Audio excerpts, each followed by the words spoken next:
नमस्कार मित्रांनो, जय शिवराय जय शंभूराजे.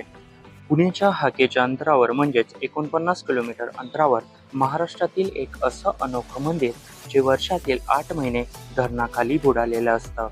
वर्षातून फक्त 4च महिने महादेवांचं दर्शन होतं. या मंदिराचा थेट संबंध हा शिवाजी महाराज यांच्याशी येतो. महाराजांनी कोकण सिंधुदुर्गाची मोहीम फत्ते केल्यावर ते वागेश्वर मंदिरात दर्शनासाठी आले होते. वागेश्वर मंदिर हे 700 ते 800 वर्ष जुनं आहे. संपूर्ण मंदिर हे दगडांनी बनवलेलं आहे.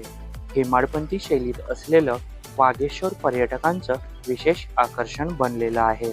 वागेश्वर मंदिराचा पूर्ण व्हिडिओ रॉयल पाटील या चॅनेलवर आपण पाहू शकता.